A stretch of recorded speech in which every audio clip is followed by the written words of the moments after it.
Cost accounting, contract costing. আজকে আমরা contract costing এর আরো বেশ কয়েকটা অঙ্ক দেখবো। এখানে আমাদের একটু তথ্য দেওয়া রয়েছে। এখানে বলা হয়েছে ভ্যালু অফ কন্ট্রাক্ট টাকা 10 লক্ষ। এখানে আমাদের কন্ট্রাক্টের ভ্যালু দেওয়া রয়েছে 10 লক্ষ টাকা, এবং এখানে বলা হয়েছে plant purchase, wages, material issue, direct expense, general overheads, wages accrued, material at site, direct expense accrued, work not certified at cost 14,000 টাকা। এবং এখানে বলা হয়েছে cash received being 80% of work certified. এখানে আমাদের ওয়ার্ক সার্টিফাইড এর 80% ক্যাশ রিসিভ করা হয়েছে বলা হয়েছে। আমাদের ক্যাশ রিসিভ করা হয়েছে ওয়ার্ক সার্টিফাইড এর 80%। এখানে আমাদের ওয়ার্ক সার্টিফাইড এর 80% থেকে আমাদের ভ্যালু অফ ওয়ার্ক সার্টিফাইড এর পরিমাণ নির্ণয় করতে হবে। এটি নির্ণয় করার জন্য আমাদের 6 লক্ষ টাকাকে 20 দ্বারা ভাগ করতে হবে, 20 দ্বারা গুণ করতে হবে এবং 80 দ্বারা ভাগ করতে হবে। এরপর আমাদের এখানে আরো বেশ কিছু তথ্য দেওয়া রয়েছে। এখানে বলা হয়েছে life of the plant purchase is 5 years and scrap value is nil. এরপর বলা হয়েছে আমাদের একটি কন্ট্রাক্ট অ্যাকাউন্ট তৈরি করার জন্য, এবং বলা হয়েছে show the amount of profit which you consider might be fairly taken on the contract and how you have calculated. এখানে আমাদের প্রফিট এর পরিমাণ নির্ণয় করতে বলা হয়েছে এবং প্রফিট আমরা কিভাবে নির্ণয় করবো সেটা দেখাতে বলা হয়েছে। চলো অঙ্কটি শুরু করা যাক। প্রথমে আমরা একটি টেবিল লিখে নেব, এরপর লিখবো আমাদের ডেবিট পাশে লিখবো material issue, wages, direct expense, wages accrued, general overhead, depreciation. আমাদের এখানে ডেপ্রিসিয়েশনের কথা কিন্তু বলা ছিল না এই প্রশ্নে। এখানে আমাদের ডেপ্রিসিয়েশনের কোনো কথা বলা ছিল না, কিন্তু নিচে আমাদের বলা ছিল life of plant purchase is 5 years. এখানে আমাদের প্ল্যান্টের লাইফ দেওয়া রয়েছে 5 বছর। এখানে আমাদের লাইফ প্ল্যান থাকার কারণে আমরা ডেপ্রিসিয়েশন নির্ণয় করেছি। আমরা যদি ডেপ্রিসিয়েশন নির্ণয় না করতে চাই তাহলে আমাদের ভ্যালু অফ প্ল্যান্টের বা প্ল্যান পারচেজের অ্যামাউন্টটি যোগ করতে হবে।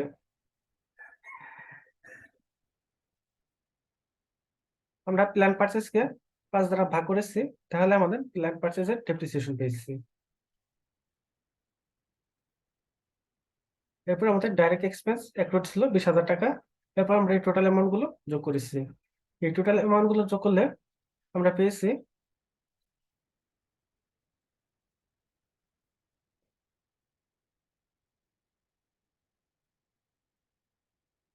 এই টোটাল অ্যামাউন্ট গুলো যোগ করলে আমরা পেয়েছি 7 লক্ষ টাকা।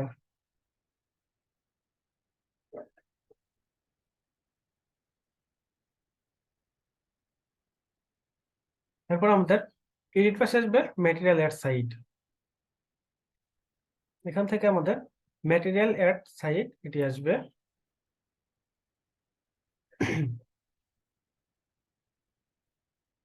আমাদের ওয়েজেসটি আমরা আমাদের ওয়েজেস পেডের সাথে যোগ করে দিয়েছি, কারণ এটা আমাদের বকেয়া,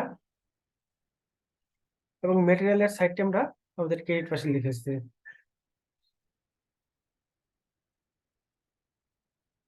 এরপর আমরা ডিফারেন্সটি আমরা cost of work done CD নামে এখানে লিখবো। তারপর আমরা আমাদের টোটাল অ্যামাউন্ট পাবো 7 লক্ষ টাকা। এরপর আমরা এখানে লিখবো ভ্যালু অফ ওয়ার্ক সার্টিফাইড 7,50,000 টাকা। এটি আমাদের প্রশ্ন দেওয়া ছিল না, এটি আমরা নির্ণয় করেছি আমাদের ক্যাশ রিসিপ্টের উপর 80% বলা ছিল। সুতরাং আমরা 6 লক্ষ টাকাকে 100 দ্বারা ভাগ করেছি এবং 80 দ্বারা গুণ করে আমাদের ভ্যালু অফ ওয়ার্ক সার্টিফাইড নির্ণয় করেছি। ভ্যালু অফ ওয়ার্ক সার্টিফাইড নির্ণয় করেছি 6 লক্ষ টাকাকে 100 দ্বারা গুণ এবং 80 দ্বারা ভাগ করে।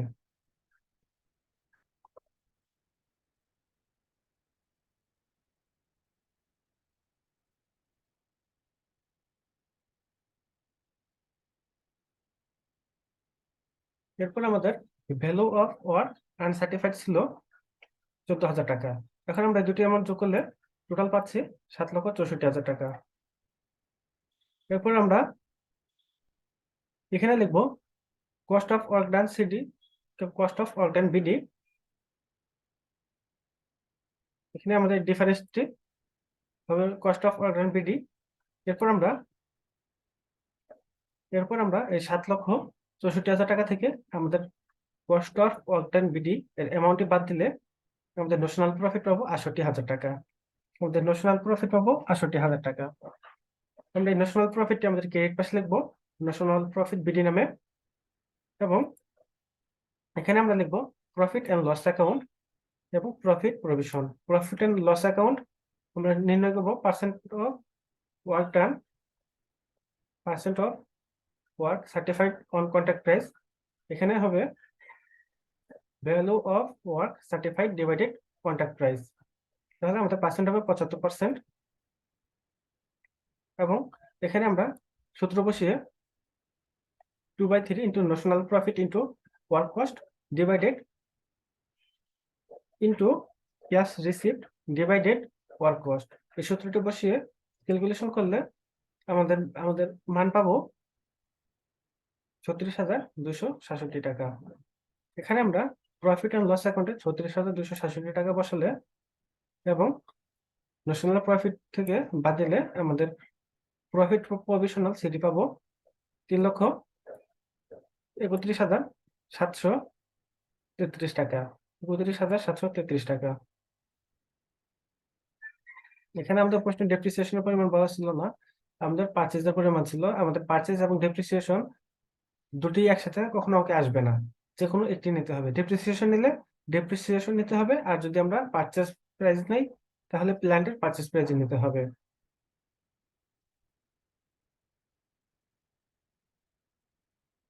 আমাদের রিকোয়ার্ড 2-তে বলা হয়েছিল আমরা এই পার্সেন্টে কিভাবে নির্ণয় করবো সেটা দেখানোর জন্য।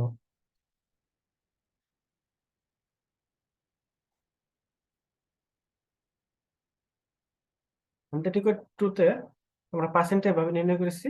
আমরা রিকোয়ার্ড 2 দিয়ে এটা এভাবে দেখিয়ে দিব। ক্যালকুলেশন অফ ন্যাশনাল প্রফিট,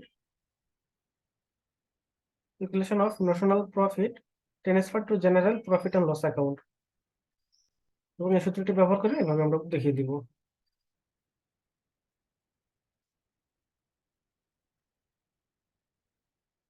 এখন আমরা এখানে একটা অঙ্ক দেখবো। এখানে আমাদের তথ্য দেওয়া রয়েছে। এখানে আমাদের বলা হয়েছে কন্ট্রাক্ট প্রাইস 20 লক্ষ টাকা। এখানে আমাদের মেটেরিয়াল সেন্ট টু সাইট, এটি আমাদের debit. Direct material receive at site, এটি ডেবিট পাশে আসবে। Direct wages debit. Direct expenses incurred, এটি debit.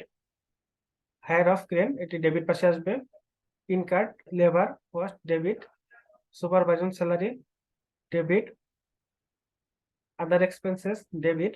Overhead cost incurred on site, এটি ডেবিট। অফিস এক্সপেন্সেস, এটি ডেবিট। এই আইটেমগুলো আমাদের ডেবিট পাশে আসবে। এখান থেকে এই সকল আইটেমগুলো আমরা ডেবিট পাশে লিখব, এবং ক্রেডিট পাশে লিখব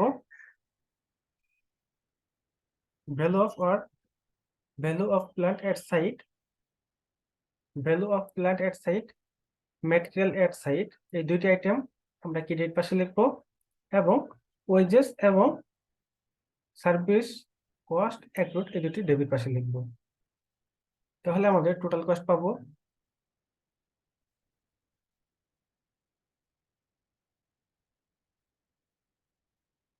এখান থেকে আমাদের কন্ট্রাক্ট অ্যাকাউন্ট নির্ণয় করতে বলা হয়েছে, এবং প্রফিট এন্ড লস অ্যাকাউন্টের পরিমাণ দেখাতে বলা হয়েছে। প্রথমে আমরা এরকম একটি টেবিল আঁকাবো। এরপর আমরা এখানে plant sent to site, direct material receive at site, direct wages, direct expense, hire of crane, indirect labour cost, salary, service expense, overhead cost incurred on site, head office expense, wages accrued, service cost accrued. এই আইটেমগুলো যোগ করব। এরপর আমরা credit পাশে আমাদের দুটি item আসবে, ম্যাটেরিয়াল এবং প্ল্যান্ট, এই দুটি যোগ করব এবং আমাদের এই টোটাল কস্ট থেকে বাদ দিব। বাদ দেওয়ার পর যে অ্যামাউন্টটি পাবো সেটি হবে আমাদের cost of work done CD. এরপর আমাদের এই অ্যামাউন্টটি পাবো। এরপর আমরা এখানে লিখবো ভ্যালু অফ ওয়ার্ক সার্টিফাইড এবং value of work not certified. তাহলে আমরা এখানে পাবো 15 লক্ষ টাকা। এরপর আমরা এখানে লিখবো, আমাদের ডেবিট পাশে লিখবো cost of work done BD 12 লক্ষ টাকা এবং 15 লক্ষ টাকা থেকে আমরা যদি এই আমাদের বিডির কস্ট অফ ওয়ার্ক ডানের পরিমাণটি বাদ দিই তাহলে আমরা ন্যাশনাল প্রফিট পাবো 3 লক্ষ টাকা।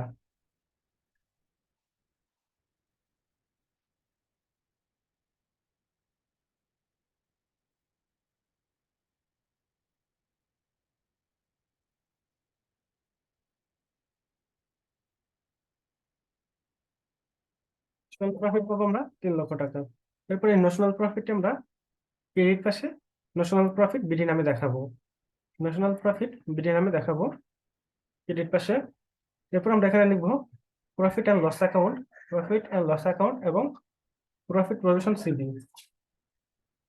আমরা প্রফিট অ্যান্ড লস অ্যাকাউন্ট কিভাবে নির্ণয় করতে হয় সেটা পূর্বে দেখেছি। এখানে প্রথমে আমরা percent of work certified two contract price লিখবো। এখানে লিখবো work certified divided contract price into 100। এখানে ক্যালকুলেশন করলে আমাদের পার্সেন্ট পাবো 50%। আমাদের সার্টিফাইড ভ্যালুর মান যদি 50% থেকে 90%-এর মধ্যে আসে তাহলে আমরা এই সূত্রটি ব্যবহার করব। এখানে আমরা ক্যালকুলেশন করলে আমাদের প্রফিট এন্ড লস অ্যাকাউন্টের পরিমাণ পাচ্ছি 1,60,000 টাকা। এখন আমরা এই ন্যাশনাল প্রফিটের 3 লক্ষ টাকা থেকে 1,60,000 টাকা, প্রফিট এন্ড লস অ্যাকাউন্টের 1,60,000 টাকা বাদ দিলে আমাদের প্রফিট প্রভিশন পাবো 1,40,000 টাকা।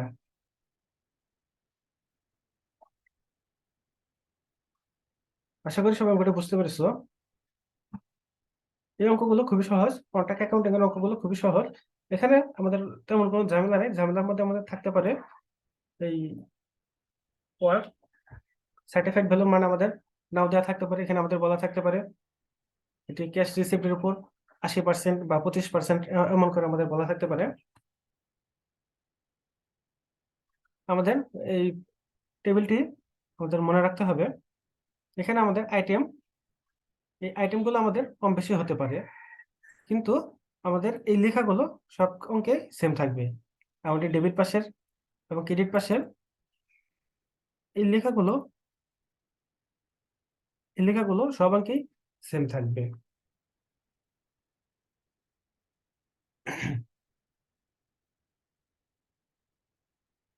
এরপর আমরা এখানে পার্সেন্ট অফ ওয়ার্ক সার্টিফাইডের জন্য এই সূত্রটি ব্যবহার করব।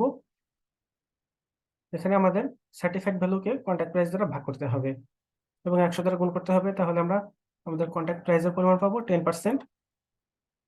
এরপর আমাদের নির্ণয় করতে হবে আমাদের পার্সেন্টের উপর নির্ভর করে আমাদের এখানে সূত্র বসাতে হবে। আমাদের পার্সেন্ট যদি 50% থেকে 90%-এর মধ্যে হয় তাহলে আমাদের এই সূত্রটি ব্যবহার করতে হবে। এখানে আমরা ক্যালকুলেশন করলে আমাদের প্রফিট এন্ড লস অ্যাকাউন্টের পরিমাণ পাবো 1,60,000 টাকা। আমাদের প্রফিট এন্ড লস অ্যাকাউন্টের 1,60,000 টাকা থেকে আমরা ন্যাশনাল প্রফিটের টাকাটি বাদ দিলে আমাদের প্রফিট প্রভিশন সিডি পাবো 1,40,000 টাকা।